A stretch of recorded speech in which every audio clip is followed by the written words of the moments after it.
मुंबईमध्ये 57 मराठी शाळा बंद पडण्याच्या वाटेवर. मराठी शाळांच्या संख्येमध्ये दिवसेंदिवस घट. सुरू असलेल्या मराठी शाळांची संख्या 337 वर. गेल्या वर्षी या मुंबईमध्ये 84 मराठी शाळा बंद पडल्या.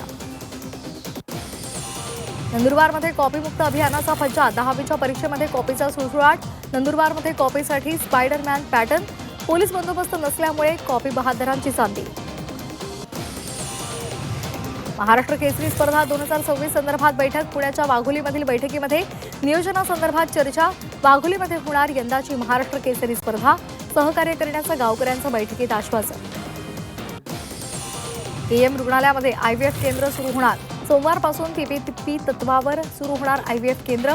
परवडणाऱ्या दरात आयव्हीएफ उपचार मिळणार. आता टोल ऑनलाईनच भरता येणार. राष्ट्रीय महामार्गावरील टोल रोकडमुक्त. फास्टॅग आणि यूपीआयद्वारेच पेमेंट शक्य. 1 एप्रिलपासून टोलसाठी नवा नियम. मोनोरेल लवकरच मुंबईकरांच्या सेवेत येणार. नवीन मोनोरेल संपूर्ण कोचेसची चाचणी पूर्ण. सुरक्षा तपासणीनंतर मोनोरेल सेवेत येणार. मुंबईची प्रतीक्षा जवळपास संपली. कोकणवासियांना बोटीने आता शिमग्याला जाता येणार. 1 मार्चपासून मुंबई विजयदुर्ग रोरो सेवा सुरू होणार. मुंबई सिंधुदुर्ग प्रवास अवघ्या 7 तासांमध्ये शक्य होणार. जम्मू काश्मीरमधील 40 पर्यटन स्थळं पुन्हा एकदा खुली. पहलगाम हल्ल्यानंतर बंद केलेली होती ही पर्यटन स्थळं. सर्व पर्यटन स्थळांवर सुरक्षा दल तैनात. बदलापुरात पैशांचा आमिष दाखवून महिलांच्या अंडाशयांची तस्करी.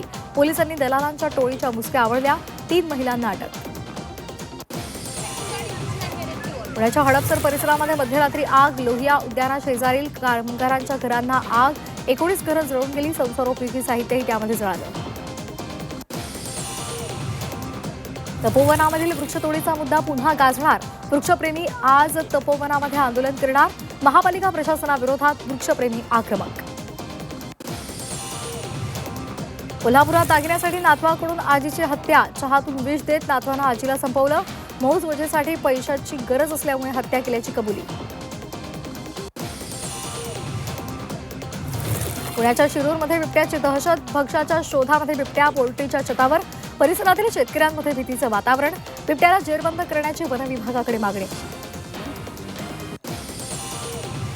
एसटी कर्मचाऱ्यांचे हप्ते द्यायला शासन कटिबद्ध. थकीत हप्ते देण्यासाठी 100 कोटींची तरतूद. फेब्रुवारीच्या वेतनामध्ये थकबाकी जमा होणार.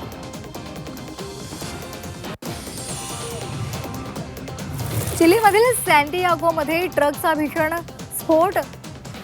द्रव वायू वाहन नेणारा हा ट्रक उलटल्यामुळे मोठा स्फोट. अपघातामध्ये 4 जणांचा मृत्यू. 17 जण जखमी. अपघातामुळे 50 वाहनांचं नुकसान.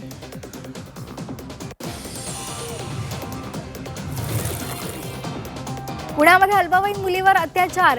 शाळेमध्ये जोडण्याच्या बहाण्यानं अत्याचार केल्याची माहिती. वारजे माळवडी भागातली संतापजनक घटना.